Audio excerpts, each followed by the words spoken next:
এক পর্যায়ে সব খোলা শেষ হলে সাহস জুগিয়ে বক্সের মুখ ওপেন করে ভেতরে তাকাতে ঘাবড়ে যায়। তবে সে এতটাও দুর্বল নয় যে ভেতরের জিনিস দেখে ভয়ে কাতর হয়ে পড়বে। বেশি ভয় না পেলেও চিন্তায় পড়ে যায়, কে তাকে সব পাঠিয়েছে। থ মেরে বসে পড়ে। এভাবেই রয় কতক্ষণ, অতঃপর কিছু একটা ভেবে বক্সের ভেতরে আবারও তাকায়। ইস, একটা নয়, তিন তিনটে কাটা মাথা, তাও রক্তে পুরো মাখামাখি। ছেলেগুলোর বীভৎস ফেস দেখেও চিন্তা অসুবিধা হয়নি, কারণ এই ছেলেগুলো সেদিন পার্টিতে ছিল। তবে তাদেরকে এত বাজেভাবে মেরেছে কে? আর তার কাছে কেনই বা কাটা মুখগুলো এত সুন্দর করে উপহার হিসেবে পাঠিয়েছে? সুমি এসব ভেবে যতই শক্ত থাকার চেষ্টা করছে না কেন, ভয় তাকেও চারিপাশ থেকে গ্রাস করছে। তাহলে সারা কাটা হাত দেখেছে, সেটা সম্পূর্ণ সত্যি? এখন সে সম্পূর্ণ বিশ্বাস করতে পারছে। সুমির মনে হাজারো প্রশ্ন দলা পাচ্ছে। কোনো রকম পেপার দিয়ে ঢেকে বক্স হাতে তুলে করিডোর দিয়ে সিঁড়ির দিকে এগিয়ে যায় এবং নিচে নেমে সিঁড়ির নিচে সেটাকে রেখে দেয়। উদ্দেশ্য কাল এটাকে সরিয়ে দূরে কোথাও নিয়ে ফেলে দেবে, কোনো নালায় বা নদীতে। অল্প হোক বা বেশি, ভয় তারও হচ্ছে। গলা শুকিয়ে কাঠপ্রায়। সেখানে না দাঁড়িয়ে সোজা উপরে উঠে নিজের রুমে ঢুকে দরজা বন্ধ করে জোরে জোরে নিঃশ্বাস নিতে শুরু করে। আজকের জন্য তার ঘুম হারাম। 7 ডে লেটার। রানী যন্ত্রণায় ছটফট করতে করতে চোখ মেলে তাকায়। শরীর যেন তার পুরোটা থেতলে ঠোসা পড়ে আছে, এতটাই ব্যথা করছে। তবে তার খুব পানি তেষ্টা পেয়েছে। এই মুহূর্তে একটু পানি পান করতে পারলে শান্তি মিলত। সে আশেপাশের অবস্থান না দেখে বহু কষ্টে উঠে বসে। তার পুরো শরীর ব্যান্ডেজ করা, মাথায় খুব যন্ত্রণা হচ্ছে, চোখ মুখ একদম শুকিয়ে গেছে। ফর্সা মুখে নখের আঁচড়ের দাগগুলো কালচে বর্ণ ধারণ করেছে, যার জন্য ফর্সা মুখটা আরো বেশি মলিন দেখাচ্ছে। মাথায় এক হাত চেপে পানি বলে ডুকরে কেঁদে উঠল সে। তার ভীষণ কষ্ট হচ্ছে। সে পানির জন্য বারবার আহাজারি করে কেঁদেই চলছে। শরীরের প্রতিটা ভাঁজ তার বিষাক্ত হয়ে আছে, একটুও নড়াচড়া করতে পারছে না। নড়লেই অসম্ভব ব্যথা পাচ্ছে। কান্না করতে করতে এক হাতে চোখ ডলতে শুরু করে। তার মাঝেই কেউ একজন পানির গ্লাস তার মুখের সামনে নিয়ে ধরে। রানী সে পানে না তাকিয়ে খুশিতে পানির গ্লাস দ্রুত এক প্রকার থাবা মেরে নিয়ে নেয় এবং মুহূর্তে ডকডক করে পুরো গ্লাস ফাঁকা করে ফেলে। এবার যেন কিছুটা স্বস্তি মিলেছে। খুশি মনে গ্লাসটা এগিয়ে দিয়ে ধন্যবাদ বলতে নিলে মুখের কথা মুখে আটকে রয়। ঠাস করে হাত থেকে গ্লাস ফসকে নিচে পড়ে শব্দ করে ভেঙে যায়। চোখে মুখে একরাশ ভয়ের ছাপ ফুটে ওঠে। শ্বাস যেন আটকে যাচ্ছে। সে জোরে জোরে শ্বাস নিতে শুরু করে।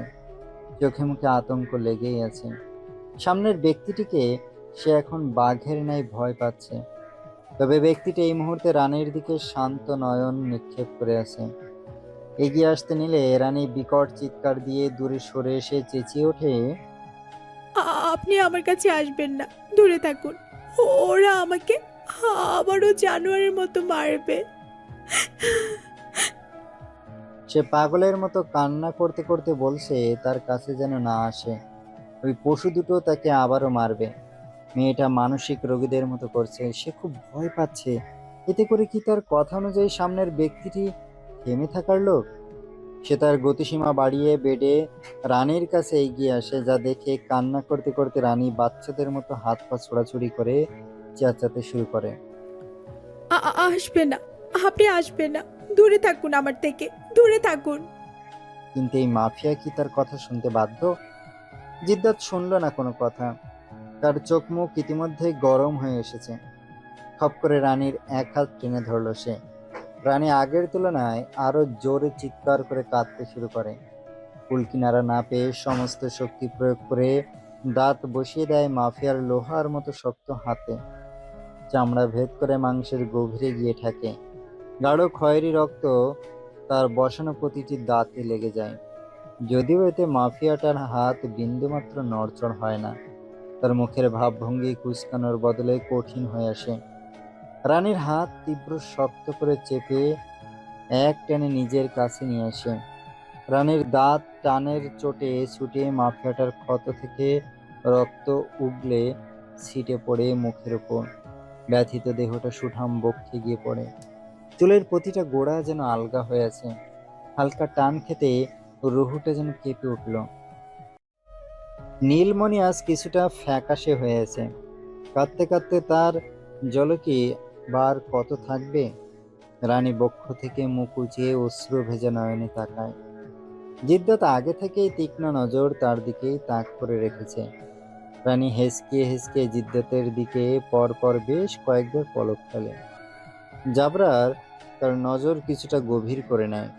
রানী তার শক্ত বক্ষ ঠেলে দিতে দিতে তার দিকে দৃষ্টি রেখে কাঁদতে কাঁদতে বলে, ওরা খুব খারাপ, ঠিক আপনার মতো। প্লিজ আপনি আমার থেকে দূরে যান তো, না হলে ওরা আমার চুল ধরে আবারও মারবে। জাবরার রানীকে দূরে ঠেলার বদলে আরো শক্ত করে নিজের কাছে টানল। রানী সরে যেতে চাইল, কিন্তু ব্যর্থ হলো। জিদ্দাত মুখের দিকে কিছু সময় তাকিয়ে রইল। রানী ছোটার জন্য চেষ্টা করতে গিয়ে শরীরে আরো বেশি ব্যথা পাচ্ছে। তাই আর নড়াচড়া না করে একদম চুপ হয়ে বসে রয়। তবে কিছু সময়ের মধ্যে জোরে কেঁদে ওঠে। জিদ্দাত সেটাকে মোটেও পাত্তা না দিয়ে মুখ ডুবিয়ে দেয় রানীর গলায়। সে জোরে জোরে একের পর এক নিঃশ্বাস নিচ্ছে। 14 দিন এই সুগন্ধি হতেই বিরত সে। আর মনে হচ্ছিল যেন কয়েক যুগ এই গন্ধ হতে দূরে ছিল। এই মাতাল করা স্মেল তাকে ড্রাগসের সুখ পাইয়ে দেয়। রানী ধীরে ধীরে হাইপার হয়ে যাচ্ছে। 14 দিন কেটে যাওয়ার পরেও সে সুস্থ নয়। তার মাথায় খুব যন্ত্রণা হচ্ছে। জিদ্দাত 5 মিনিটের মতো শ্বাস নিয়ে সুগন্ধি উপভোগ করলো। অতঃপর হঠাৎ মাফিয়াটা গলায় মুখ ডুবানো অবস্থায় জোরে জোরে হাসতে শুরু করে। এই অদ্ভুত ভারী হাসির ধ্বনিতে রানী আতকে দ্রুত জিদ্দাতকে সরিয়ে দিতে চায়, তবে এবার জিদ্দাত নিজে আচমকা রানীকে ধাক্কা মেরে দূরে সরিয়ে দেয়। রানী তীব্র ব্যথা অনুভব করতে থাকে। শরীরের আস্তর প্রায় আলগা হওয়ায় যন্ত্রণায় ফুঁপিয়ে ওঠে। জাবরার ঘাড় বাঁকিয়ে 10 সেকেন্ডের মতো রানীর দিকে দৃষ্টি তাক করে রাখে। অতঃপর নিজের ঘাড় এদিক ওদিক করে সোজা হয়ে নিচে নেমে দাঁড়ায়। ইতিমধ্যে তার মুখাবয়ব একদম গম্ভীরে পরিণত হয়েছে। কাঁধ ঝাঁকিয়ে 2 কদম এগিয়ে সাইড ডেস্কের গা ঘেঁষে দাঁড়ায়। তার উপর রাখা একটা খালি ইঞ্জেকশনের সিরিঞ্জ হাতে তুলে নেয়। অতঃপর পাশে রাখা ছোট কাচের বোতলের নরম টিউবের মুখে সুই ঢুকিয়ে সিরিঞ্জ টেনে নেয় ভেতরের দিকে। তরল মেডিসিনটি সিরিঞ্জের ভেতরে পরিপূর্ণ হয়। এই কর্মে রানীর প্রাণ যায় যায়। তার ছটফট আগের তুলনায় দ্বিগুণ বেড়ে ওঠে। এই লোক তার সাথে কি করতে চাইছে, আর তাকে ইঞ্জেকশন দিবে বা ঠিক কিসের জন্য? ভেবে ক্রমশ হাত পা ঠান্ডা হয়ে আসছে। কান্না থামিয়ে বেডে বসে সে পানে ভীতু নয়ন স্থির রেখে পেছাতে শুরু করে দেয়। ভয়ে কলিজা কাঁপছে। জিদ্দাত ইঞ্জেকশন হাতে নিয়ে রানীর দিকে ফিরে জিভ দিয়ে গাল ঠেলে 2 পা এগিয়ে আসতে সে আবারও চেঁচিয়ে ওঠে, খবরদার আপনি আমার কাছে আসবেন না। আমি নিব না কোনো ইনজেকশন। সবাই খারাপ, কেউ ভালো নয়। বারবার শুধু আমাকেই মেরে ফেলতে চায়। জাবরার পা স্থির করলো। অতঃপর চোখ বন্ধ করে কয়েক সেকেন্ড কিছু একটা ভেবে আচমকা মাথা নাড়িয়ে শব্দ করে অট্টহাসিতে ফেটে পড়ল। হাসতে হাসতে হঠাৎ তার মাঝেই চোখ মুখ শক্ত হয়ে আসে। হাসি নিমিষেই বন্ধ হয়ে যায়। অগ্নিচক্ষু নিক্ষেপ করে রানীর উপর। রানী জোরে জোরে কাঁদতে কাঁদতে আবারও বলে, আমি ইনজেকশন নিব না। কেন আমাকে এটা জোর করে দিতে চাইছেন? আপনি আমার কাছে আসবেন না, দয়া করে দূরে থাকুন। জিদ্দা তার এক পা দাঁড়ালো না। এগিয়ে আসতে আসতে এক প্রকার দাঁত চেপে বলল, আপনার হুকুমের দাস নই ম্যাডাম। রানী আরো পিছিয়ে যেতে থাকে। এক পর্যায়ে পিঠ গিয়ে ঠেকে দেওয়ালে। তারপরেও মেয়েটা ঠেলে ভেতরে ঢুকে পড়তে চাইছে। কুল কিনারা না পেয়ে কাঁদতে কাঁদতে 2 হাতের সাথে মাথা নাড়িয়ে বলে, আমাকে এসব দিবেন না। আমি না আর কষ্ট পেতে চাই না। আমার সারা শরীরে এখনো তীব্র ব্যথা। দয়া করুন। শুনেছে কিনা সন্দেহ আছে। সে সেটাকে মাথায় না নিয়ে একদম রানীর কাছে চলে আসে। রানী আর কোনো রাস্তা না পেয়ে ঝাঁপিয়ে পড়ে জিদ্দাতের শক্তপোক্ত বুকের ওপর। এই জায়গায় সে কিছুটা বিশ্বাস স্থাপন করেছে। যদি একটু মায়া কাজ করে হৃদয়বিহীন মনে, বাঁচার আশায় অশ্রু ঝরাতে ঝরাতে ইঞ্জেকশন না দেওয়ার জন্য আহাজারি করতে শেষ চেষ্টা চালিয়ে যেতে থাকে। জিদ্দাত চোখ বন্ধ করে অদ্ভুত হাসে, অতঃপর তার বুকের উপর থেকে রানীকে এক হাত টেনে সোজা করে দেয়। রানী জাবরারের দিকে ঠোঁট চেপে তাকায়, নীল মণিযুক্ত অশ্রু ভেজা নয়নে সে আরেকটি কথা শোনার উদ্দেশ্যে দুদিকে মাথা নাড়ায়। জিদ্দাত রানীর অসহায় মুখ পানে তাকিয়ে থেকে তাচ্ছিল্য হাসে, অতঃপর রানীর বাহুতে এক হাত রেখে কানের কাছে মুখ নিয়ে কিছুটা হিস হিসিয়ে বলে, সরি বেবি, আপনার স্বামী ততটাই দয়ালু না যতটা ভেবে বুকে হামলে পড়েছিলেন। জিদ্দাতের কথার মাঝে রানী নিজের বাহুতে হালকা ব্যথা অনুভব করে এবং চোখ তার নিভু নিভু হয়ে আসে। কিছু সময়ের মধ্যে সে জিদ্দাতের প্রস্তুত বুকে ডলে পড়তে জিদ্দাত বাঁকা হেসে বাহু থেকে খালি সিরিঞ্জ বের করে নিয়ে আসে। Time skip. দীর্ঘ 24 ঘন্টা পার হয়ে যাবার পর রানী মাথায় দুহাত শক্ত করে চেপে চোখ বন্ধ অবস্থায় বিড়বিড় করে ওঠে, আমি ইঞ্জেকশন নিব না, প্লিজ। আপনি আমার কাছে আসবেন না। পাশে সোহানা বেগম বসেছিলেন। রানীকে এভাবে ঘুমের মধ্যে ছটফট করতে দেখে তিনি এক হাতে হালকা করে ধাক্কা দিয়ে বেশ শান্ত স্বরে ডাক দিলেন, রানীমা, উঠো, কি হয়েছে তোমার? চোখ খুলো। 2-3 বার একই ভঙ্গিতে ডাক দিতে রানী চিৎকার দিয়ে লাফিয়ে উঠে বসে। সোহনা রানীকে দুহাতে জাপটে ধরেন বুকের মাঝে। তিনি বুঝতে পারছেন রানী ঠিক কতটা ভয় পেয়ে আছে। রানী সোহনা বেগমের বুকে মাথা ঠেকিয়ে জোরে জোরে নিঃশ্বাস নিচ্ছে। বুক তার প্রতি সেকেন্ডে সেকেন্ডে লাফাচ্ছে। সোহনা বেগম ধীরে ধীরে রানীর পিঠে এক হাত রেখে নরমভাবে উপর নিচে বুলিয়ে দিতে দিতে মৃদুস্বরে বলেন, রানী, কেন ভয় পাচ্ছ? দেখো, আমি তো আছি তোমার পাশে। ভয় পেও না সোনা। সোনা বেগমের কণ্ঠে ছিল মায়া এবং আশ্বাস। রানীর শাশুড়ির কণ্ঠ শুনে ধীরে ধীরে নিজেকে সামলাতে শুরু করে। তার দ্রুত ওঠানামা করার শ্বাস কিছুটা স্বাভাবিক হয়ে আসে। বুকের ভেতরের তীব্র ধকধকও হালকা থেমে যায়। সোহানা বেগম ওনার বুকের মাঝে রানীকে লক্ষ্য করলেন। এখন আগের চেয়ে অনেকটা শান্ত, তাই তিনি আলতো করে তাকে ছেড়ে সোজা হয়ে বসেন। ঠোঁটের কোণে ফুটে ওঠে ওনার কোমল হাসি। শাশুড়ির সে আশ্বস্ত হাসি দেখে রানীও চেষ্টা করে হাসার। পুরোপুরি না হলেও তার ঠোঁটের কোণে হালকা একটা হাসি ফুটে উঠেছে। সোহানা বেগম রানীর হাসির সাথে মুখের মলিনতাও লক্ষ্য করেন। মুহূর্তের চোখে একটা মায়া খেলে গেল। রানীর মন হালকা করার জন্য পাশের টেবিল থেকে নিজের ফোনটা তুলে নিতে নিতে বললেন, 1 মিনিট, তোমাকে একটা জিনিস দেখাই। রানী নিঃশব্দে তাকিয়ে রইল শাশুড়ির দিকে। চোখে ক্লান্তি, মুখে ফ্যাকাশে ভাব। তারপরেও শাশুড়ির কথায় ভেতরে কৌতূহল জাগে। সোহানা বেগম ফোনটা হাতে নিয়ে গ্যালারিতে ঢুকে কয়েকটা ছবি স্ক্রল করলেন। অতঃপর একটা ছবি বেছে নিয়ে রানীর সামনে ধরে বলেন, এইটা দেখো তো। রানী অনিচ্ছা সত্ত্বেও তাকালো। পর মুহূর্তে তার চোখ দুটো বড় বড় করে মুখে হাত চেপে হেসে ফেলে। ছবিটা একটা 5 কিংবা 6 বছরের ছোট ছেলের।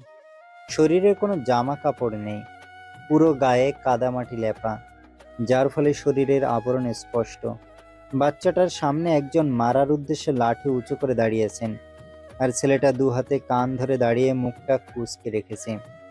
চোখে ভীষণ অসহায় ভাব, যেন এখনই কেঁদে দিবে। রানী হাসি চেপে রাখতে পারছে না, মনে মনে আওড়ালো শুধু, আহারে বেচারা।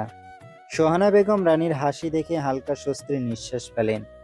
অন্তত কিছুক্ষণের জন্য হলেও মেয়েটা স্বাভাবিক হয়েছে। তিনি রানীকে এভাবে হাসতে দেখে নিজেও হেসে ফেলেন।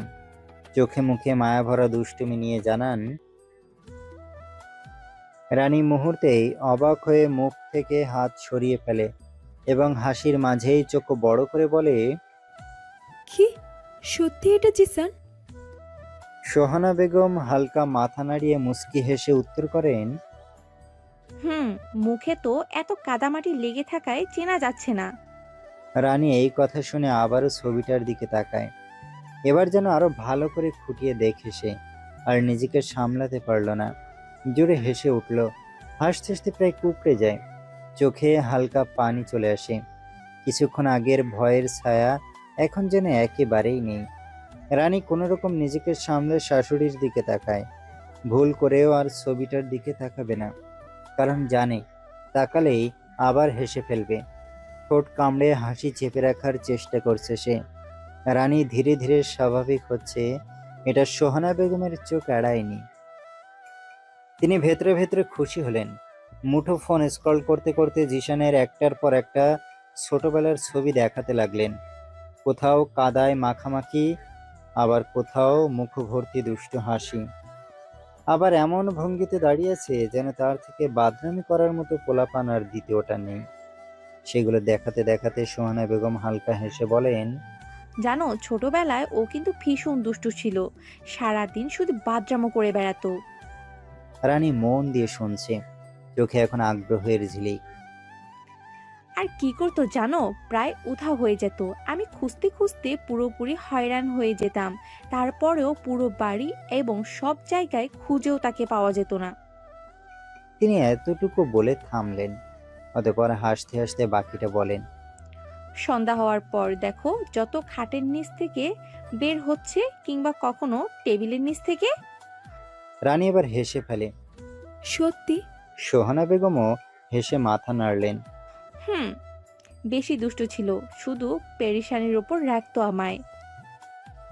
জিশানের ব্যাপারে সোহানা বেগম আরো অনেক কিছু বললেন। রানী খিলখিলিয়ে হাসলো জিশানের এত দুষ্টামির ব্যাপারে জানতে পেরে। ইস, লোকটা এখনো দুষ্টুই রয়ে গেছে, একটুও বদলায়নি। সোহানা বেগম শান্তি পেলেন রানীকে হাসতে দেখে। চোখ মুখের কি অবস্থা মেয়েটার! শরীরটার প্রায় সব জায়গায় ব্যান্ডেজে মোড়ানো। তিনি গ্যালারি স্ক্রল করার সময় রানীর নজরে আসে আরেকটা ছবি। সে চোখ কিছুটা ভেতরের দিকে নিয়ে তাকায়। ছবিটায় একটা 7 কিংবা 8 বছরের ছেলের চেয়ারে পায়ের উপর পা তুলে ঘাড় বাঁকিয়ে মুখ গম্ভীর করে সামনে শুয়ে থাকা ছোট 2 থেকে 3 মাসের বাচ্চার দিকে তাকিয়েছে। ছেলেটা ছোট বয়স হলেও তার চোখে অদ্ভুত তীক্ষ্ণতা। মারাত্মকভাবে ঘাড় কাত করে যেভাবে তাকিয়েছে তাতে স্পষ্ট সে বাচ্চাটাকে শুধু দেখছেই না, বরং গভীরভাবে পর্যবেক্ষণ করছে। তাকিয়ে থাকার মাঝে রানীর গাটা হঠাৎ করে কেমন শিউরে ওঠে। মাথার ভেতর সূক্ষ্ম একটা চাপ তৈরি হয়। হালকা যন্ত্রণা ধীরে ধীরে ছড়িয়ে পড়ছে পুরো মাথায়। ছেলেটার বাদামি মণিযুক্ত চোখ কেমন অস্বাভাবিক মাত্রায় ঘোলাটে দেখা যাচ্ছে। সামনের ছোট বাচ্চাটার দিকে তাকিয়ে চোখ দিয়েই গিলে খাচ্ছে। সেই চাহনিতে কোনো শিশু সুলভ সরলতা নেই, বরং আছে এক ধরনের অজানা অস্বস্তিকর গভীরতা। রানী অনিচ্ছা সত্ত্বেও অবাধ্য চোখে আরো কিছুক্ষণ তাকিয়ে রইল। তার মাঝে হঠাৎ করে মাথায় এক হাত চেপে ধরল সে। ব্যথাটা যেন বেড়ে উঠেছে। বুকের ভেতর কেমন অজানা অস্বস্তি জমা হচ্ছে। সে আর তাকিয়ে থাকতে পারল না। তাড়াতাড়ি দৃষ্টি সরিয়ে নিল ছেলেটার দিক থেকে।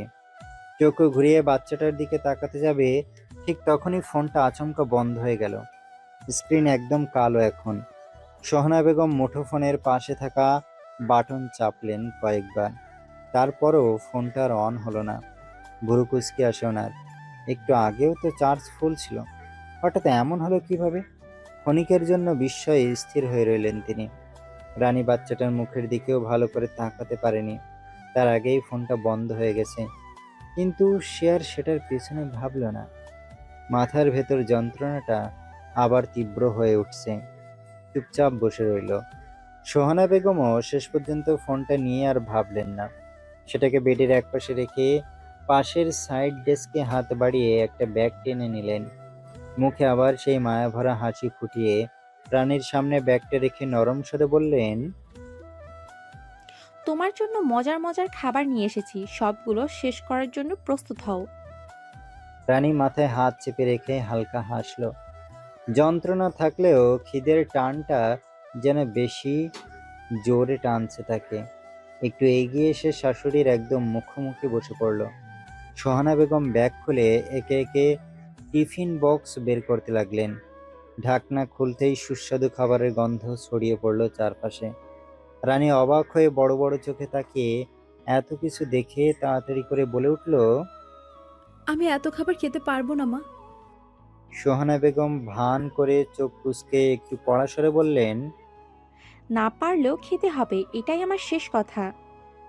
তারপর প্লেটে ভরপুর করে খাবার সাজিয়ে রানীর সামনে এগিয়ে দিলেন। এখন খাওয়া শুরু করো। রানী অসহায় মুখে তাকিয়ে রইল, নাকটা হালকা উঁচু করে চোখ দুটো ছোট ছোট করে বলল। আমি এতগুলো খাবার একসাথে কোনোদিন খাইনি। ছোট পেটে এতগুলো খাবার জায়গা হবে না আমার। সোহানা বেগম হেসে ফেললেন, মজা করে বললেন। তোমার মা তোমাকে খাওয়াতে শেখালে তো তুমি খাবে।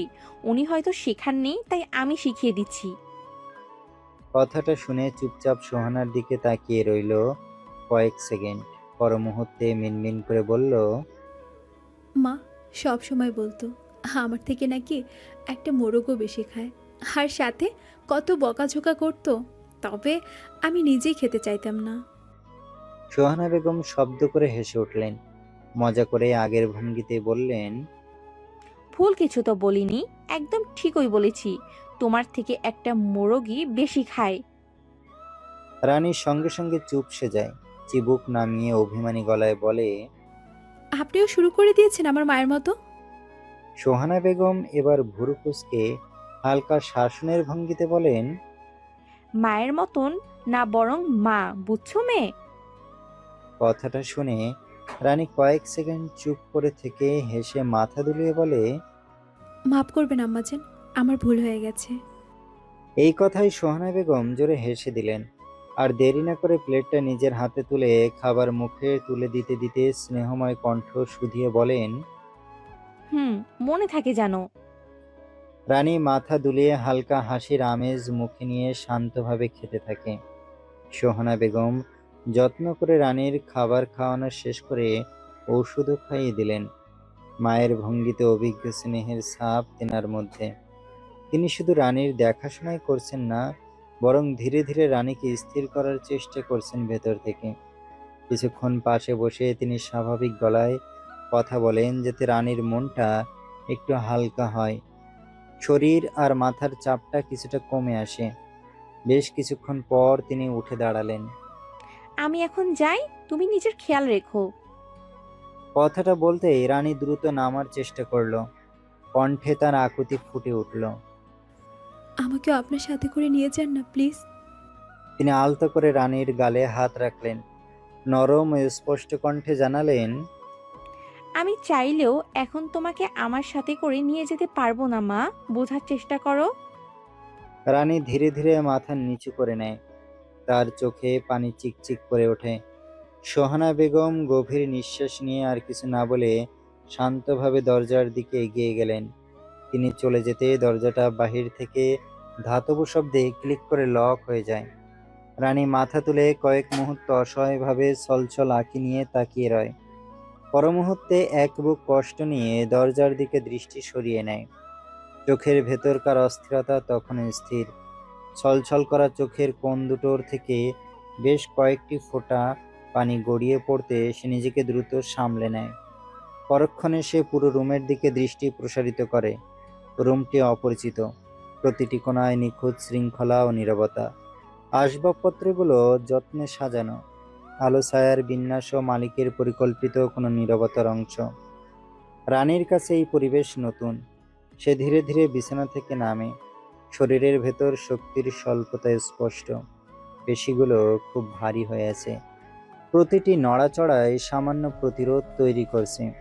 তারপরেও সে কোনোরকম ভারসাম্য রক্ষা করে উঠে দাঁড়ায়, আস্তে আস্তে পদক্ষেপ ফেলতে শুরু করে। ওয়াশরুমে যাওয়ার পথটা তার কাছে দীর্ঘ মনে হচ্ছিল না, বরং নিজের শরীরের দুর্বলতাই পথটাকে টেনে লম্বা করে দিচ্ছিল। ইচ্ছা ও শারীরিক সীমাবদ্ধতা একে অপরের বিরুদ্ধে নীরব দ্বন্দ্বে লিপ্ত করে ওয়াশরুম ভেতর পর্যন্ত পৌঁছায়। 5 মিনিট পর হালকা ফ্রেশ হয়ে বের হয়, মুখে সামান্য স্বস্তির ছাপ, কিন্তু চোখে এখনো ক্লান্তির ভার। সে বিছানার দিকে ফিরতে উদ্যত হয়েছিল, ঠিক তখনই ডান পাশে থাকা দুটি বন্ধ দরজার দিকে তার দৃষ্টি স্থির হয়। মুহূর্তেই তার চলার গতি থেমে যায়। দরজা দুটি অদ্ভুতভাবে আকর্ষণীয়। ভেতরে কি অজানা অধ্যায় লুকিয়ে আছে, যা না জেনে উপেক্ষা করা কঠিন। রানীর ভেতরে কৌতূহলের সূক্ষ্ম তীক্ষ্ণ সঞ্চার ঘটে, যা ধীরে ধীরে তার সমস্ত মনোযোগকে সেই দুটি বন্ধ দরজার দিকে কেন্দ্রীভূত করতে শুরু করে।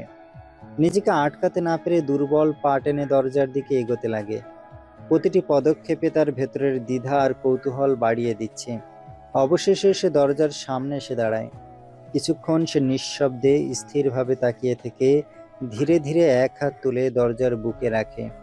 সে বুঝতে পারছে না এখন কি করা উচিত। তারপরেও ভয় আর কৌতূহলের মাঝখানে দাঁড়িয়ে থাকা অদ্ভুত টান থামাতে না পেরে দরজাটায় হালকা ধাক্কা দিল, কিন্তু দরজা নড়েনি তাতে। সে হাত নামিয়ে ফেলে, আরো কিছুক্ষণ স্থির হয়ে রয়।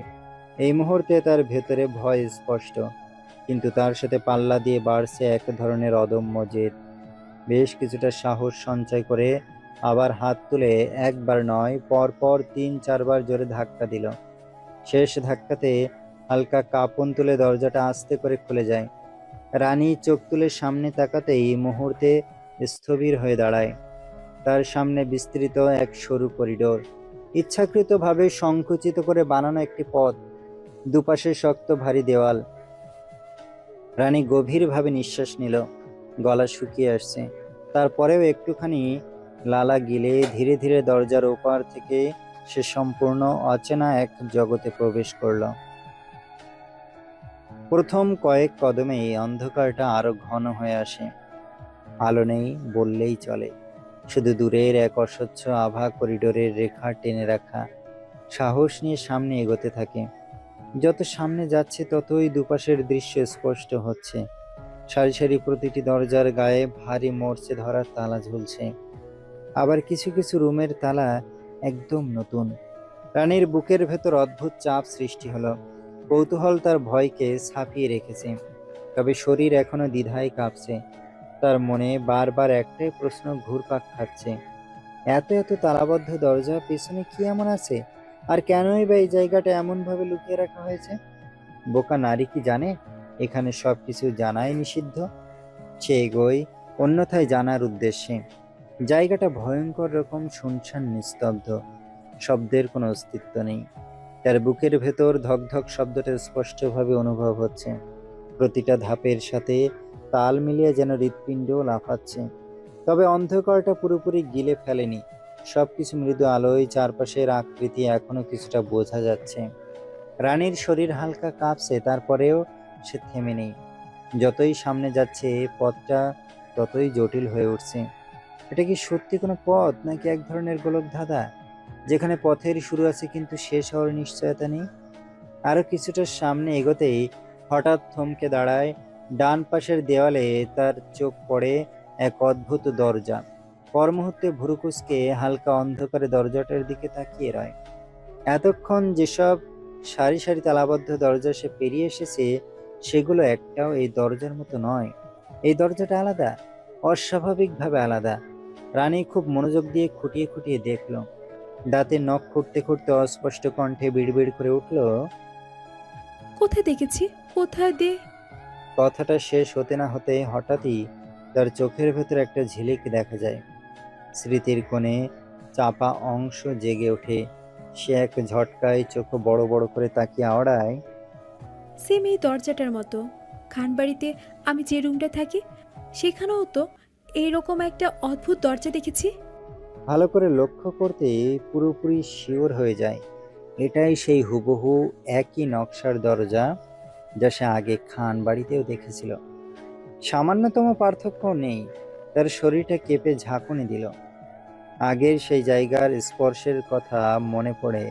অজানা অনুভূতি সবকিছু আবার একসাথে ফিরে এসে গায়ে শীতল স্রোত বইয়ে দিল।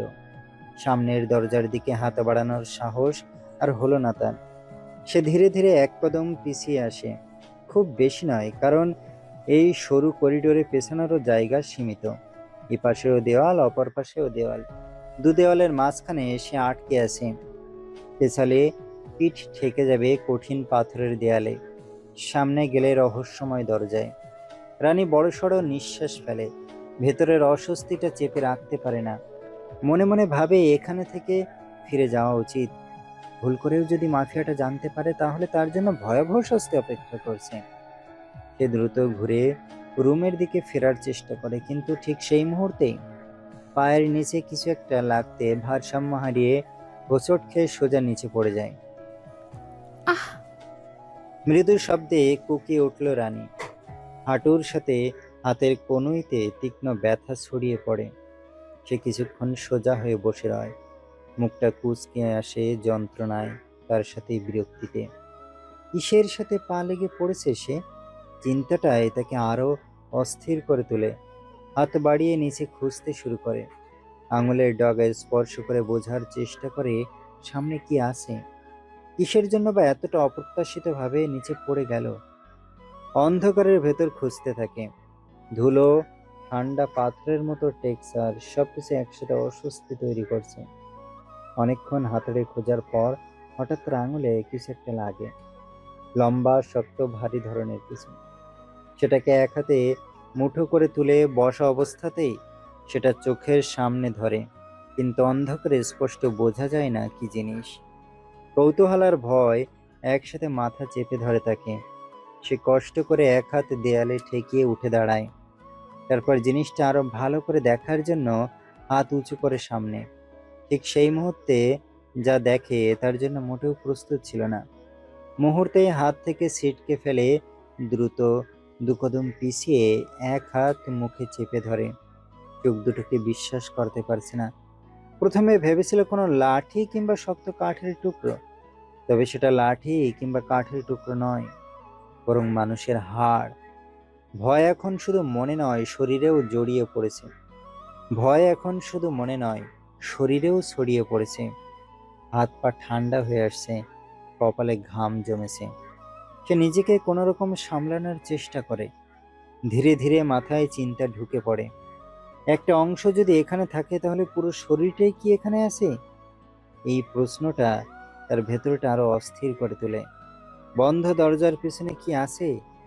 কৌতূহল এখন আর বাধ্যতামূলক হয়ে উঠেছে। তাকে যে করেই হোক জানতে হবে, কিন্তু শরীর আর মন এখন এক সুরে চলছে না।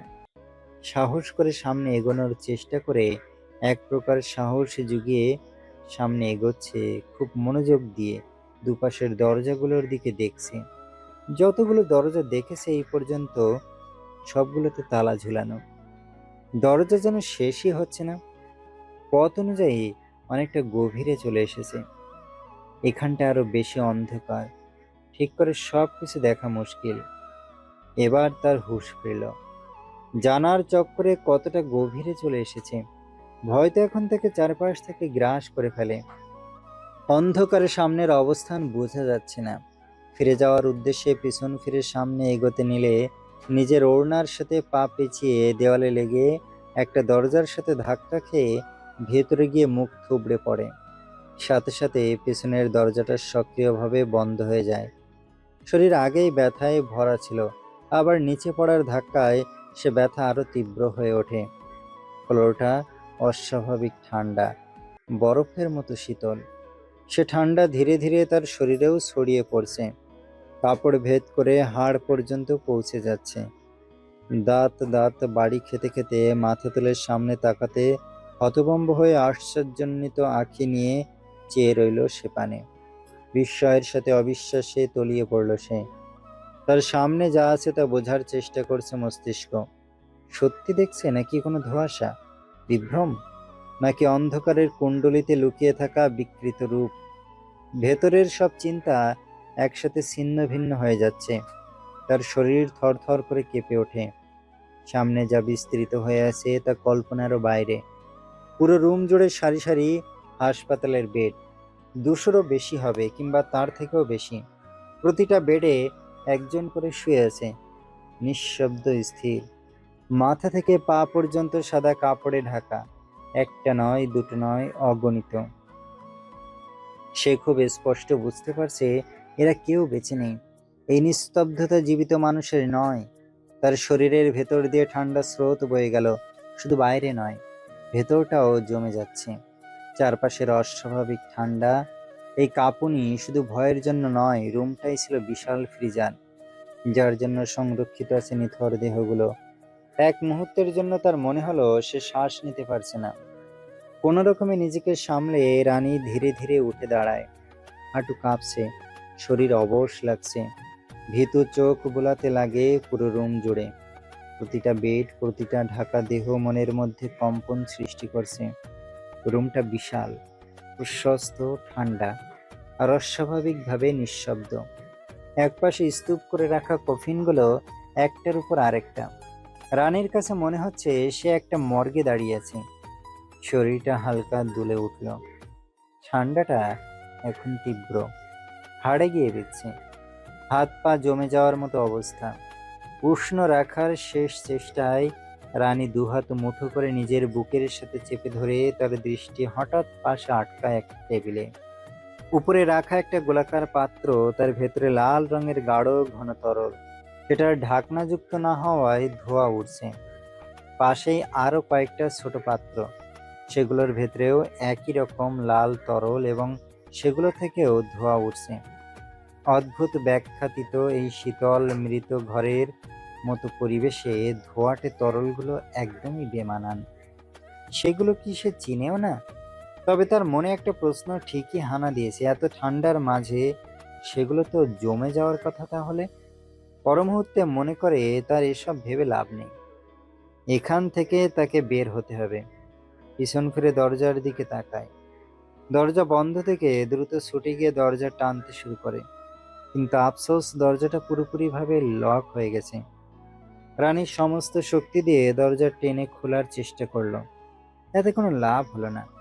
রানী আতকে মনে মনে আওড়ালো, হায় আল্লাহ, এখন কি করব? দরজা তো খুলছে না।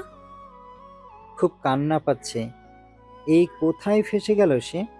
দরজা কতক্ষণ ধাক্কাধাক্কি করে ব্যর্থ হয়ে থেমে যায়। কি করবে এখন? মনে মনে আল্লাহকে ডাকছে। একটা উপায় যদি মাথায় আসে সে আশায়। কি করবে ভাবতে ভাবতে হঠাৎ তার নজর যায় রুমের এক কোণায় মোটা লম্বা লাঠির উপর।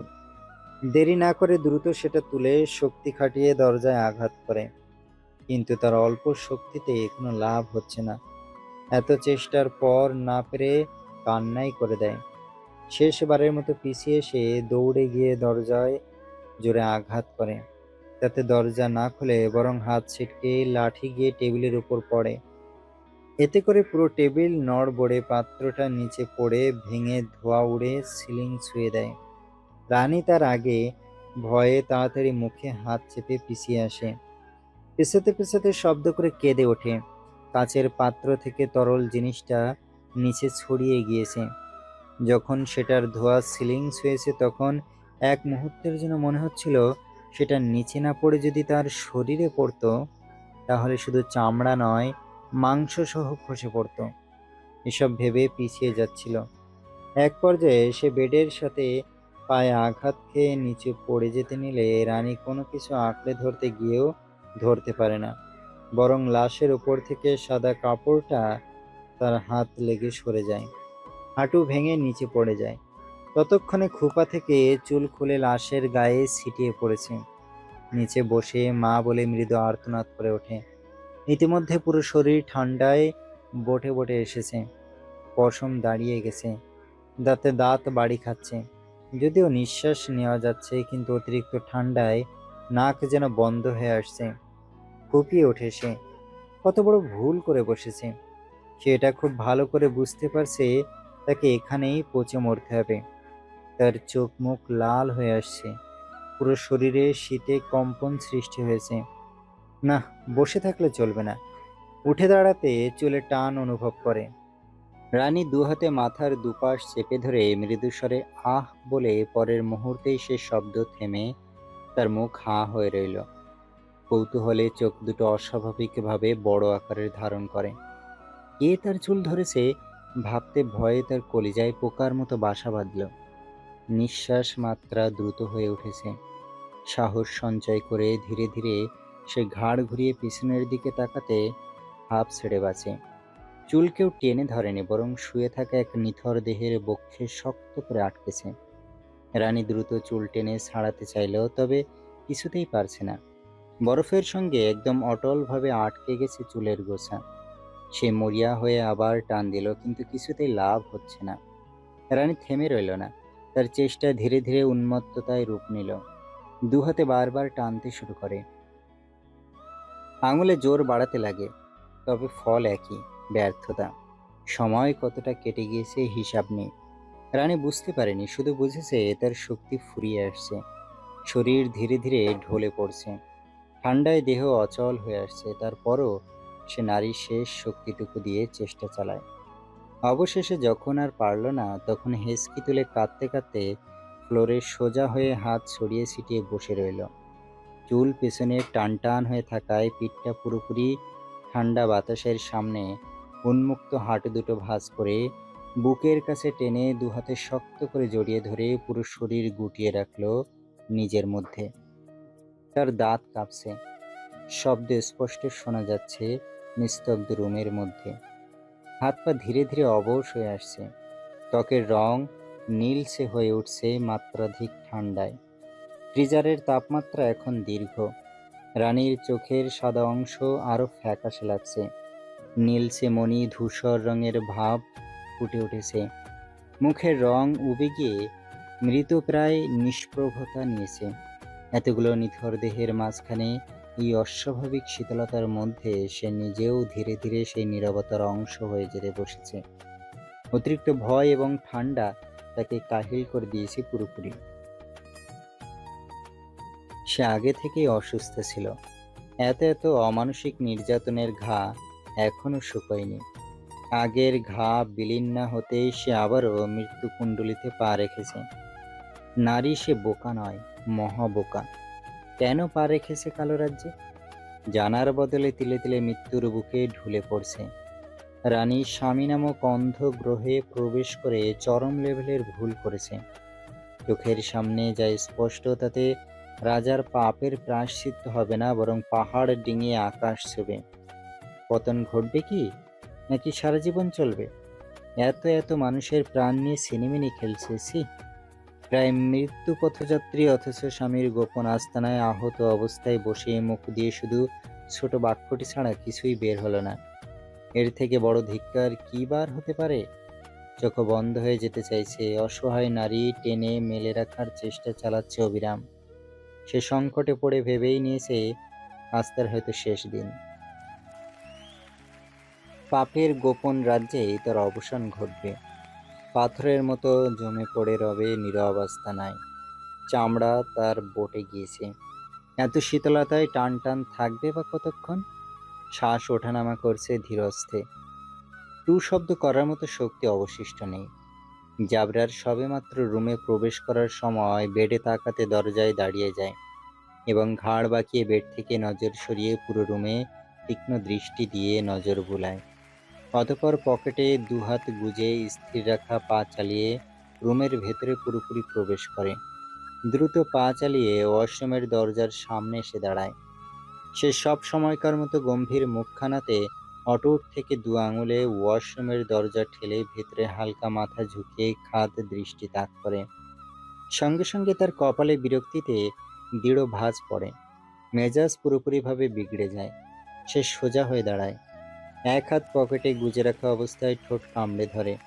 পর মুহূর্তে তা ছেড়ে জিভ দিয়ে শুকনো ঠোঁট ভিজিয়ে কিছু একটা খুব মনোযোগ সহকারে ভাবতে থাকে। অতঃপর অল্প সময় ভাবা শেষ করে বৃদ্ধা আঙুল দ্বারা নাক চুলকিয়ে বাঁকা হেসে গুজে রাখা হাতে পকেট থেকে ফোন বের করে নিয়ে আসে এবং দ্রুত সে তার ফোন অন করে তীক্ষ্ণ দৃষ্টি রাখে কিছু একটার উপর। দেখতে দেখতে হঠাৎ মাফিয়াটার নজর ফোন স্ক্রিন থেকে ডান দিকের দুটো দরজার দিকে চলে যায়। শান্ত মস্তিষ্কে ধাউ ধাউ করে জ্বলে ওঠে অগ্নিগিরি। শীতল মুখাবয়বের শান্ত পর্দা ফানুসের মতো উবে গিয়ে জ্বলজ্বল করে ওঠে আগুনের ফুলকি। রাগে চিড়চিড় করে চোখে রক্তক্ষরণ হতে শুরু করে। চোয়াল শক্ত আসে তার। ফোন পকেটে পুরে হনহনিয়ে পা ফেলে দরজার সামনে গিয়ে দাঁড়ায়। সজোরে লাথি মেরে দরজা খুলে 1 সেকেন্ডও ব্যয় না করে দ্রুত সরু পথে অগ্রসর হয়। খুব মনোযোগ সহকারে প্রতিটা ধাপ লক্ষ্য করে যাচ্ছে।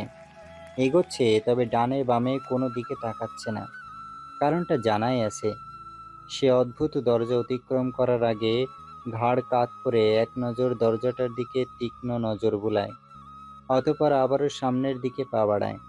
এখন প্রায় জায়গাটা ঘুটঘুটে অন্ধকারে ছেয়ে গেছে।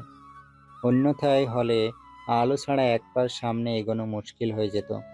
কিন্তু মাফিয়াটা দিব্যি এগিয়ে যাচ্ছে। তার তীক্ষ্ণতায় চোখের সামনে সব স্পষ্ট।